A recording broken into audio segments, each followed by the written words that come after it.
नमस्कार दोस्तों, आज आपको मिलवाने जा रहे हैं एक ऐसे शख्स से जो हमेशा ही किसानों की आवाज़ उठाता है और हमेशा ही किसानों के दिल में बसे हैं। दोस्तों, हमारे साथ हैं अखिल भारतीय किसान सभा से सरदार गुलजार सिंह और उनका अपने चैनल पर स्वागत करते हैं। सर, आपका हमारे चैनल पर स्वागत है। आपके चैनल के दर्शकों का मेरा नमस्कार।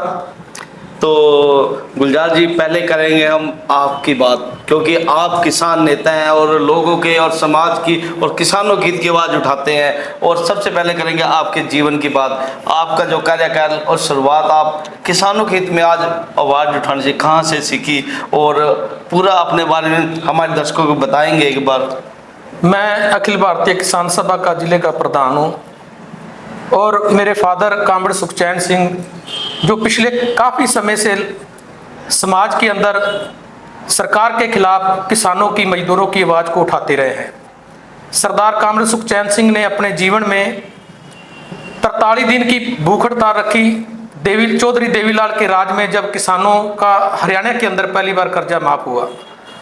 चाहे बात करें 220 निशंक के पावर हाउस की, जब यहाँ का मुख्यमंत्री उस टाइम इसको शिफ्ट कलैत के अंदर करने जा रहा था, तो 28 दिन ये आंदोलन चला। उन किसानों की बदौलत ये 220 हरियाणा में पहला सब स्टेशन था।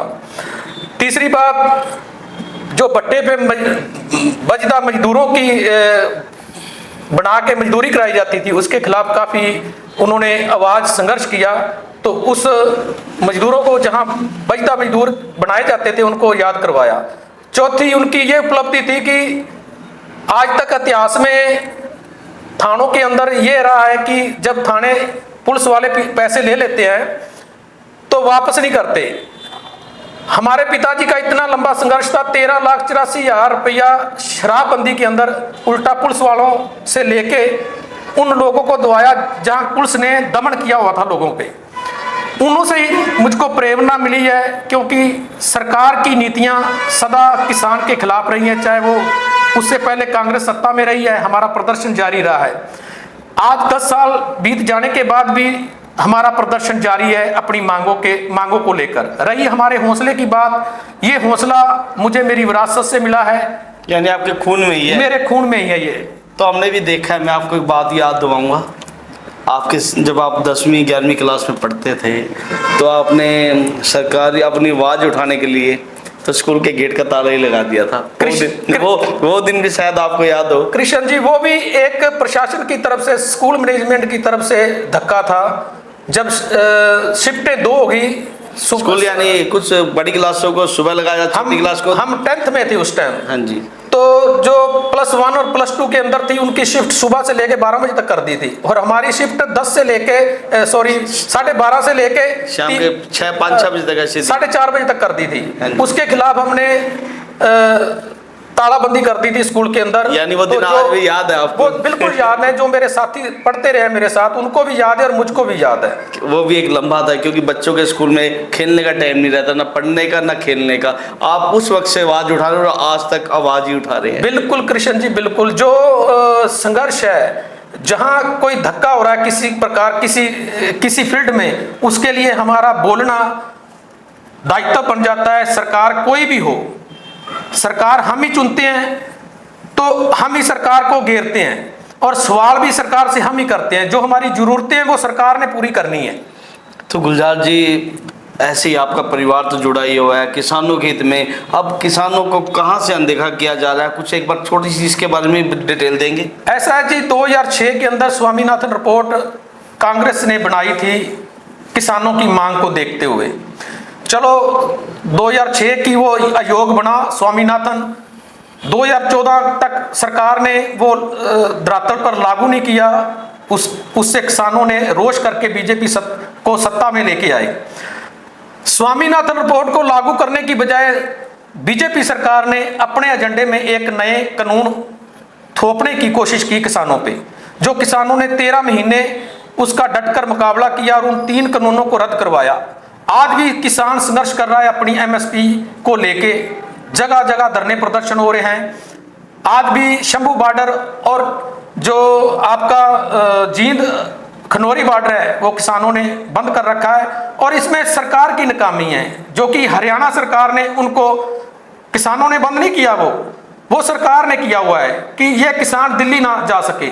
हमारी राजधानी है दिल्ली, वहां जाने का हमारा अधिकार है। जब हम वोट डाल के इनको चुन के दिल्ली भेजते हैं तो हमारे वोटों की वजह से ये दिल्ली पहुंचे हैं, तो हमारा हक भी बनता है भी हम दिल्ली जाके अपनी आवाज को इनके सामने रख सके, प्रोटेस्ट कर सके, अपनी मांगों को मना सके। आज किसान का जो मुद्दा है वो मुद्दा एमएसपी का है। सरकार एमएसपी देने को तैयार नहीं और किसान उस पर अड़ा हुआ है। पर गुलजार जी, एक बात तो सामने आती है, सरकार का कहना है कि ऐसी सरकार तो किसानों के हित में कार्य कर रही है, किसानों को ऐसे ऐसे फायदे मिले जो आज तक कभी किसी सरकार से। कृष्ण जी, हरियाणा सरकार के अंदर जितने भी फायदे मिले हैं, पोर्टल की सरकार बन गई है ये। अगर आपने क्या पोर्टल ठीक नहीं होता है?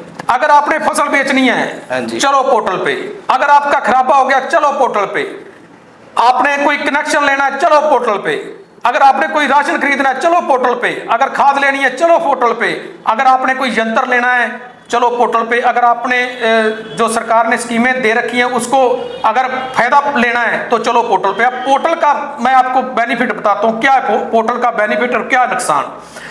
पोर्टल सरकार ने बना तो दिया पर किसानों को और आम वर्ग को गुमराह कर दिया। आज सभी को पता है, तहसीलदार को पता है, पटवारी को पता है भी इस किसान के पास 10 एकड़ का फार्म करता है या 5 एकड़ की खेती करता है या 20 एकड़ की खेती करता है। किसान तो अपनी ईमानदारी से फसल लेके आ रहा है। जिस ब्लैक मनी को इन्होंने रोकना था, जिस काले धंधे को इन्होंने रोकना था, वो तो आज भी प्रॉपर चल रहा है। चाहे वो मुआवजे की बात हो, चाहे वो कृषि खराबे की बात हो, चाहे वो यंत्र जो उस पर सब्सिडी देती है उसकी बात हो, तो कहीं ना कहीं गुमराह करने की स्थिति हुई है सरकार की। पोर्टल नहीं, ये किसानों का गले का जंजाल बना हुआ है। हर चीज को पोर्टल के साथ जोड़ के कहीं ना कहीं दुरुपयोग किया जा रहा है सत्ता के नशे में। तो गुलजार जी, बात यही मुद्दा आएगा कि अब चुनावी दंगल स्टार्ट है। बिल्कुल, में विधानसभा से, आप विधानसभा क्षेत्र नीलोखेड़ी से आप भी। हाँ जी, हाँ जी। और इस टाइम पूरे हरियाणा में पूरी हलचल है, चुनावी दंगल है। तो इस टाइम किसान का मुद्दा, यानी किसान के पास पावर है, वोट की पावर। क्या आप किसको देंगे ये वोट की पावर? कहाँ पे समर्थन किया आपने? कल भी आपने सुनने में आया कि कांग्रेस को समर्थन किया, उसकी पूरी डिटेल के बारे में दर्शकों को बताएंगे आप? ऐसा है, हमारा अखिल भारतीय किसान सभा ऑल इंडिया के अंदर है। हमारी हरियाणा की यूनिट है जो वैसे हमारा लोकसभा के अंदर भी इनके साथ सहयोग था और हरियाणा के अंदर भी हमारा जो हेड ऑफिस है वो रोहतक है। वहाँ आज से 1.5 महीना पहले ही हमारी मीटिंग हो चुकी थी और उसमें स्पष्ट कर दिया था कि जो हमारा समर्थन है वो कांग्रेस पार्टी को रहेगा। उसकी बदौलत हमें एक टिकट भी दी गई है जो जींद हल्के से किसान सभा का साथी हमारा वो लड़ रहा है, क्योंकि 89 पे कांग्रेस है और 1 सीट हमारे खाते में आई है। हमारी कोशिश यही रहेगी कि कांग्रेस को सत्ता में लाया जाए। इसमें सहयोग किनका रहेगा? जो अखिल भारतीय खेत मजदूर यूनियन है, C2 के कर्मचारी हैं, आशा वर्कर, मिड डे मील है और किसान सभा के किसान साथी हैं। हमारा ये सहयोग रहेगा भी कांग्रेस पार्टी को हाथ के पंजे पे वोट देके इनको सफल बनाया जाए और सत्ता के अंदर इनको लाया जाए, क्योंकि 10 साल के अंदर जो सरकार ने अपनी तानाशाही अपनाई है हरियाणा के अंदर, हर वर्ग पर अत्याचार हुआ है। चाहे वो किसान की बात करें, चाहे मजदूर की बात करें, चाहे छोटे व्यापारी दुकानदार की बात करें, चाहे इंडस्ट्री की बात करें, क्योंकि सरकार की जो नीति रही है वो 4 परिवारों पे निर्भर रही है। हर वर्ग पिछड़ता जा रहा है, पर वो 4 परिवार देश के अंदर और वर्ल्ड के अंदर जो 16वें 17वें स्थान में थे, आज वो दूसरे तीसरे नंबर पे हैं, क्योंकि जितने भी सरकारी अदान है, जितने भी सरकारी संस्थाएं हैं, वो सरकार धीरे धीरे उनको प्राइवेट के हाथों दे रही है। यही कारण है कि हरियाणा के अंदर जो बेरोजगारी की दर है वो दिन प्रतिदिन बढ़ रही है। तो गुलजार जी, आप कहना चाहेंगे कि भारतीय जनता पार्टी ने बिल्कुल यानी विकास नहीं किया, बिल्कुल नाश किया, यही कहेंगे? भारतीय जनता पार्टी ने सिर्फ और सिर्फ समाज के अंदर यह घोलने का काम किया। आज आप जगह जगह देखो, धर्म के नाम पर दंगे, धर्म के नाम पर लड़ाई, धर्म के नाम पर ईर्ष्या। वो हिंदू है, वो मुसलमान है, वो सिख है, ये देश सभी का है और सभी इसमें शांति से रहना चाहते हैं। जब बात आती है कट्टरपंथ की, चाहे हमारे वो सिख भाई भी हों, चाहे वो हिंदू भाई भी हों, चाहे वो मुसलमान भाई भी हो, वो कहीं ना कहीं करने में जा रहे हैं। हमारा यही संकल्प है अखिल भारतीय किसान सभा। देखो, मैं भी भगवान को पूजता हूं, मैं भी धम्म श्री गुरु ग्रंथ साहब की वाणी पढ़ता हूं सुबह शाम, पर वो मैं पढ़ता हूं, मेरी आस्था है। अगर किसी की गीता में आस्था है, वो गीता में उसको पढ़ के उसके अनुसार जीवन व्यतीत करता है। जो कोई कुरान के अंदर कुरान पढ़ता है, वो उसी हिसाब से अपना जीवन व्यतीत करता है। ये आज़ादी सभी के सहयोग से मिली थी 1947 में, क्योंकि उसमें जो सिखों का रोल था, वो सिखों का रोल बहुत ज्यादा था।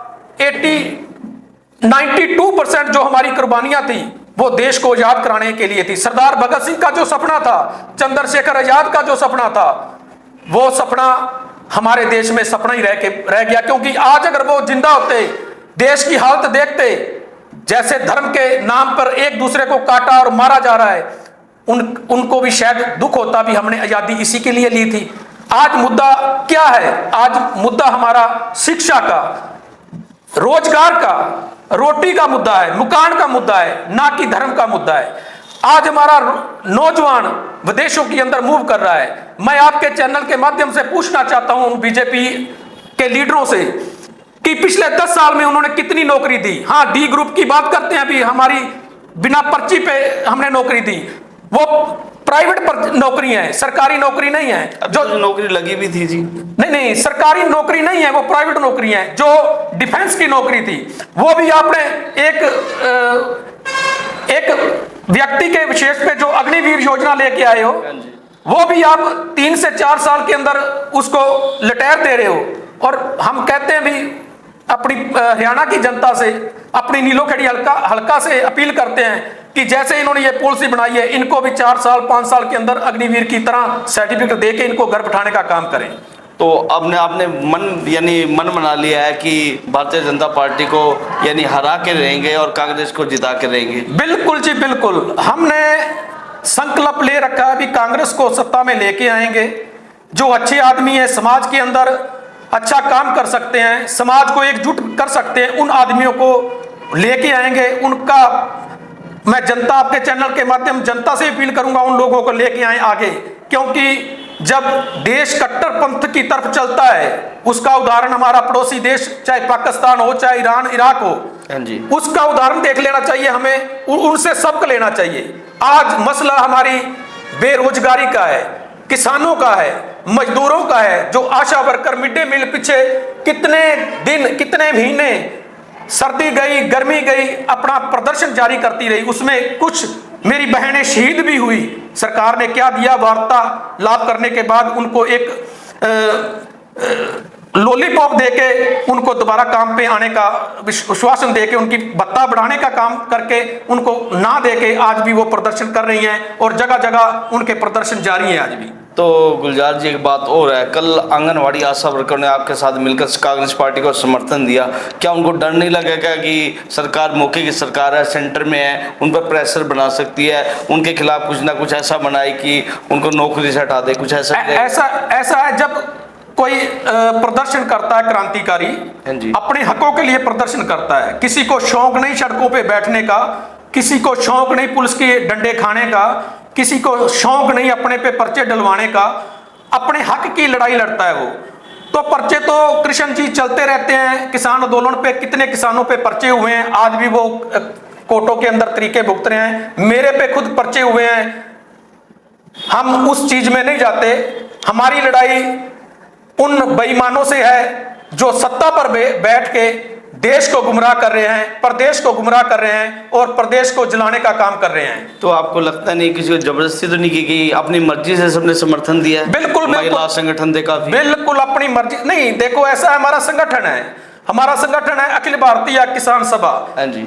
ऐसे ही अखिल भारतीय खेत मजदूर यूनियन का संगठन है। ऐसे ही इनका सीटू का जो जितने भी कर्मचारी हैं, चाहे बिजली महकमे के अंदर हैं, हमारे पटवारी भाई हैं, चाहे वो होमगार्ड हैं, जो वन विभाग के कर्मचारी हैं, अनेकों प्रकार के जो, ऐसे तो हजारों कर्मचारी हो जाएंगे, सब समर्थन देंगे तो कांग्रेस की जीत तो पक्की लगेगी। ऐसा हमारे नीलोखेड़ी के अंदर जो हमारा वोट बैंक है, जो हमारे संगठन का वो वोट बैंक है, वो 7 से 8 हजार वोट बैंक है, वो सीधा सीधा कांग्रेस के खाते में जाएगा। यानी एक भी वोट मिस नहीं होगी, सीधा एक वोट भी मिस नहीं होगा, वो सीधा कांग्रेस के खाते में जाएगा।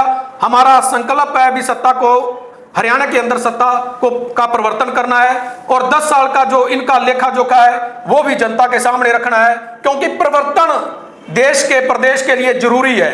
अगर हम स्थिर सरकारें देते रहेंगे तानाशाही की तरफ बढ़ेंगे। ये एक उदाहरण किसी भी कंट्री का उठा के देख लो, अगर इतिहास उठा के देख लो, अगर कंटिन्यू किसी देश के अंदर कंटिन्यू कोई सरकार चलेगी तो तानाशाही की तरफ बढ़ेगी।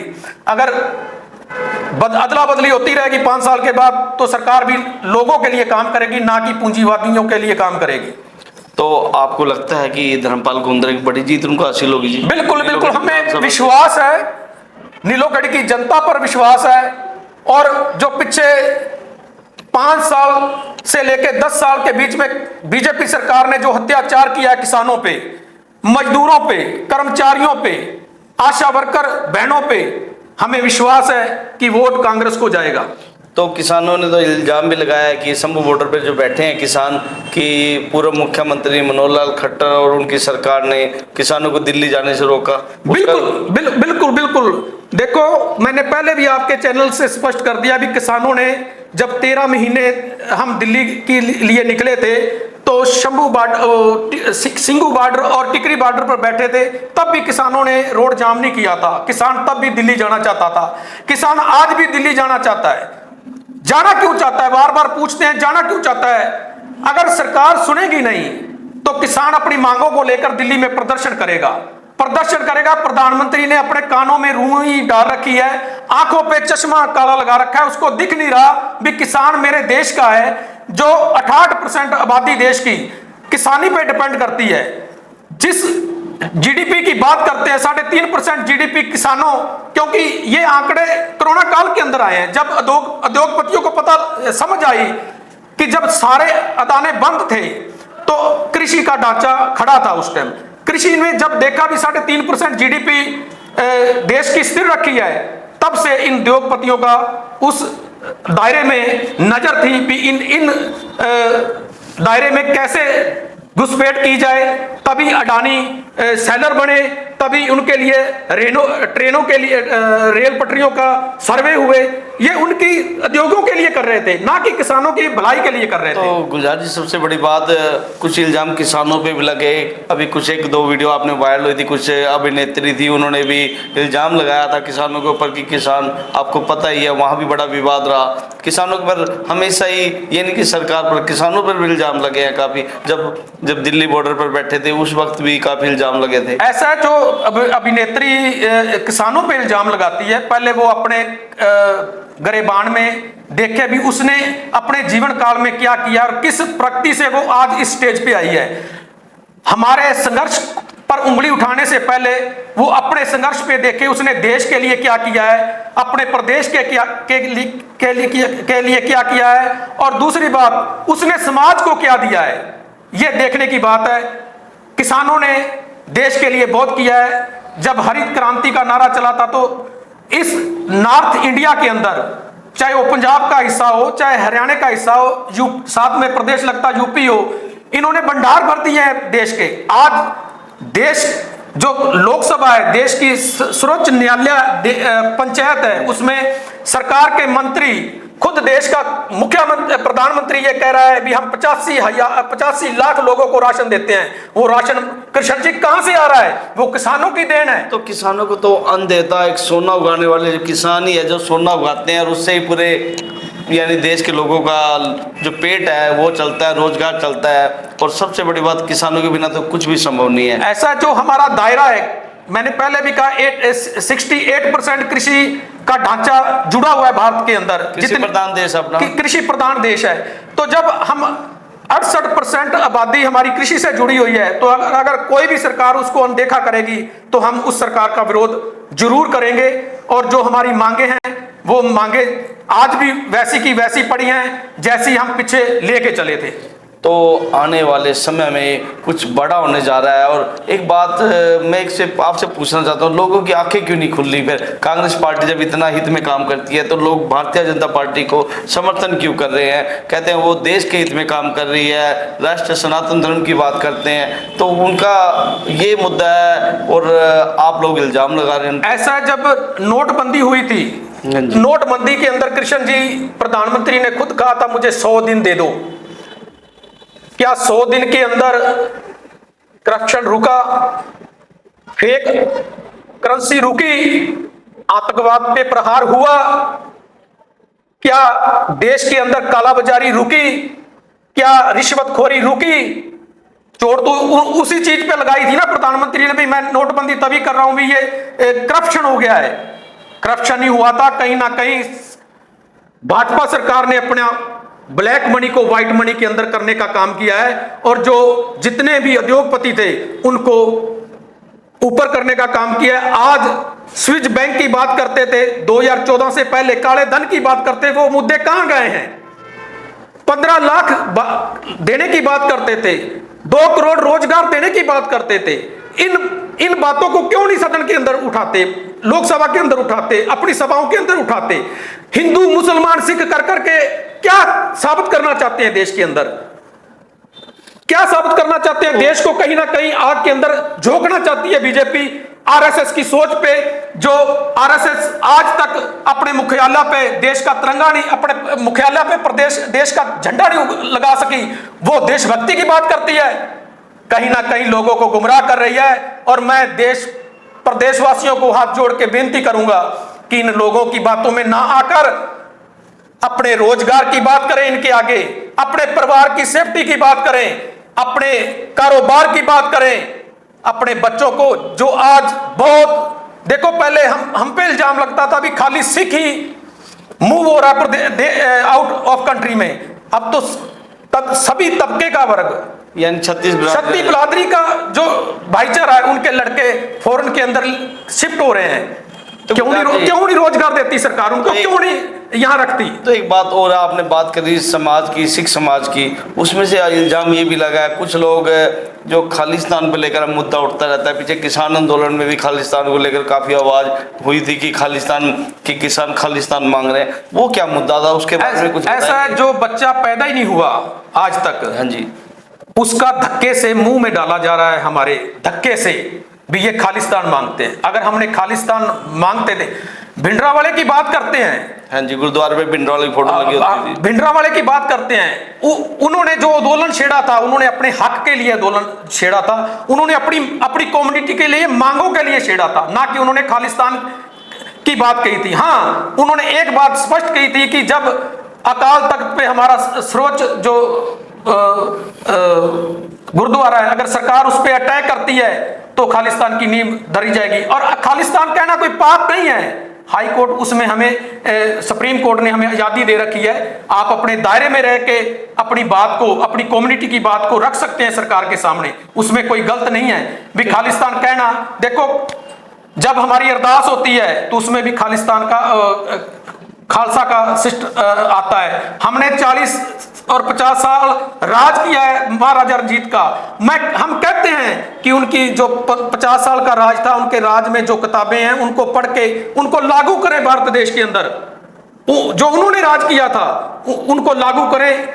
जहां क्राइम का ग्राफ बढ़ता जा रहा है, बलात्कार का ग्राफ बढ़ता जा रहा है, शिक्षा का जो स्तर है वो नीचे गिरता जा रहा है, सरकारी अदान बंद करे जा रहे हैं, प्राइवेट को खुली लूट की छूट दे रखी है। हमारे नेशन के अंदर कितने प्राइवेट स्कूल है जिन्होंने खुलेआम लोगों को लूटने का काम कर रखा है। तो गुलजार जी बात करें 1984-83 की बात करेंगे, क्या कांग्रेस पार्टी के द्वारा भी कार्रवाई हुई थी? जो बात करें जब अपने सिख धर्म के जो गुरु थे अपना भिंडरावाला जी, उनके खिलाफ जो एक कार्रवाई हुई थी वो भी तो कांग्रेस पार्टी ने की थी जी। नहीं, ऐसा है, जो कांग्रेस पार्टी ने काम किया था वो उसके लिए कांग्रेस पार्टी ने माफी मांगी थी। दूसरी बात, जब ये ऐसे धार्मिक अदानों पे अटैक होते हैं, वो खाली सत्ता में बैठी सरकार के इशारे पे नहीं होते, साथ में विपक्ष की पूरी भूमिका होती है। देखो, आज एक पार्टी को कटघरे में खड़ा कर देना और दूसरी पार्टी को क्लीन चिट दे देना, यह भी कहीं ना कहीं बेइंसाफी है। क्योंकि लाल कृष्ण आडवाणी ने उस टाइम दिल्ली के अंदर प्रदर्शन इतने करे थे कि सरकार पर दबाव बनाने के लिए भी, नहीं तो सरकार गिर जाएगी। तो आज अगर कांग्रेस को हम दोषी मानते हैं तो जितनी दोषी कांग्रेस है उतनी दोषी हमारे सामने भाजपा भी है। तो यानी आज पूरा समर्थन है, ऐसी इन बातों से यही निष्पक्ष निकलता है कि आप कांग्रेस पार्टी को जीत दिलाने के लिए दिन रात एक मेहनत। देखो कृष्ण जी, हमारा जो संघर्ष है, हमारा संघर्ष ये है, अभी हम चाहते हैं देश के अंदर परिवर्तन हो। किसान, मजदूर, कर्मचारी, इन पे इनकी जो जीविका है, इनके जो रोजगार है, इनको सेव रखा जाए। जो इनकी जायज मांगे हैं इनको पूरा किया जाए। आज मैंने पहले भी कहा है, अभी आज हमारी मांगे जो हैं वो मांगे हमारी है रोजगार की। हमारी एमएसपी स्वामीनाथन रिपोर्ट को लागू किया जाए। उसमें क्या है? उसमें यही है भी अगर किसान को 2300 रुपए निर्धारित करती है सरकार, तो जो आम जनता है, जो किसानों का जो 2300 रुपए लेके सरकार हमसे 2300 रुपए में खरीदती है, तो उसको व्यापारी आज आम लोग को 4045 रुपए क्विंटल क्यों देता है? हम कहते हैं 2300 रुपए अगर सरकार हमें देती है तो उसका 200-300 रुपए मुनाफा करके वो 26-27 रुपए आम वर्ग को मिल सके। कहीं ना कहीं ये जो उद्योगपति हैं इनकी सीधी लूट बंद हो जाए, ये हमारा मकसद है।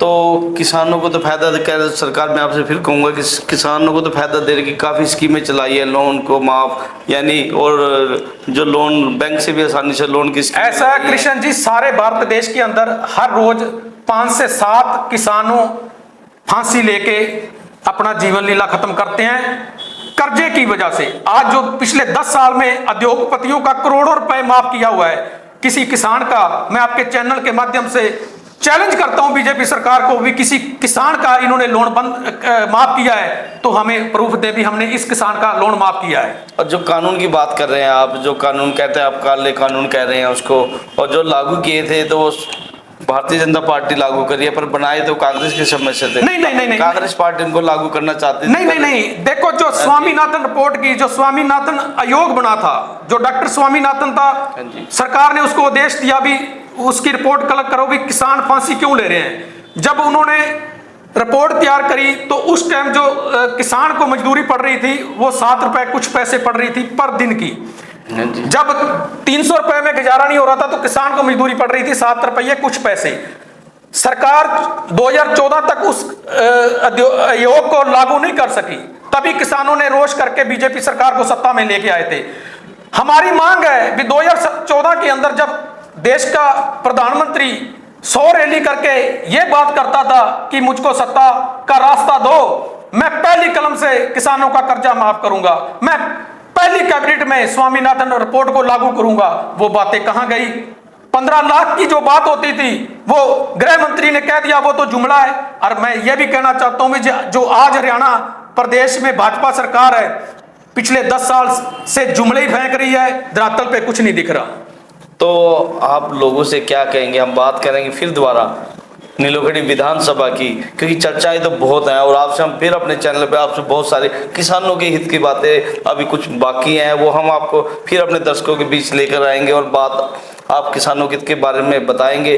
और सबसे पहले नीलोखेड़ी विधानसभा की फिर कहेंगे जो चुनाव है उसमें लोगों को क्या मैसेज देंगे, क्या करना चाहिए, किसको वोट दें, क्योंकि आप तो कांग्रेस को खुलकर समर्थन कर रहे हैं। मैं हाथ जोड़ के अपने नीलोखेड़ी हल्का वासियों को अपील करता हूं कि धर्म से उठकर, जातिवाद से उठकर उस कैंडिडेट को वोट दें जो आपके समाज को, शक्ति बिरादरी भाईचारे को इकट्ठा कर सके। क्योंकि जो पिछले 10 साल में देश के अंदर नफरत की खेती हो रही है वो खेती को बंद कर सके, चैन शांति से हर लोग, जितने भी कम्युनिटी के लोग हैं वो शांति से इस देश के अंदर, इस प्रदेश के अंदर, इस इलाका में अपनी शांति से अपनी बात रख सके। क्योंकि बात मुद्दों की है, बात रोजगार की है, बात शिक्षा की है और बात हमारे जो यूथ फॉरेन के अंदर मूव कर रहे हैं उनकी है। मेरी हाथ जोड़ के नीलोखेड़ी इलाका निवासियों से अपील है कि धर्म से उठकर, जातिवाद से उठकर वोट करें और कांग्रेस की सत्ता को बनाएं, कांग्रेस को 5 साल मौका दें, क्योंकि परिवर्तन प्रदेश के लिए बहुत जरूरी है। अगर तानाशाही ऐसी सरकार स्थिर चलती रही तो तानाशाही देश के अंदर हैवी हो जाएगी। मेरी यही अपील है नीलोखेड़ी वासियों से।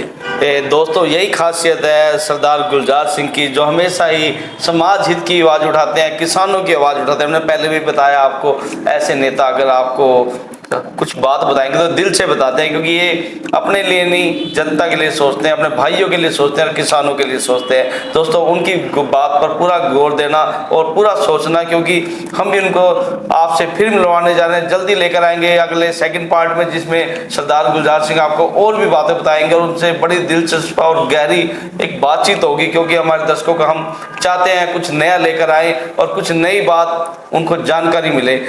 आपका प्रधान जी बहुत बहुत शुक्रिया, आपने हमारे दर्शकों से बात की और काफ़ी चीज़ें बताई। बहुत बहुत धन्यवाद ਤੁਹਾਡੇ ਦਰਸ਼ਕਾਂ ਦਾ, बहुत बहुत धन्यवाद कृष्ण जी। दोस्तों वीडियो को लाइक शेयर करना ना भूलें और सरदार गुलजार सिंह के लिए कुछ तो आप जरूर बोलना, क्योंकि आप कमेंट्स में अपनी राय रखना, क्योंकि ऐसा नेता है जो किसानों की बात करता है। दोस्तों वीडियो लाइक शेयर जरूर करें। नमस्कार दोस्तों।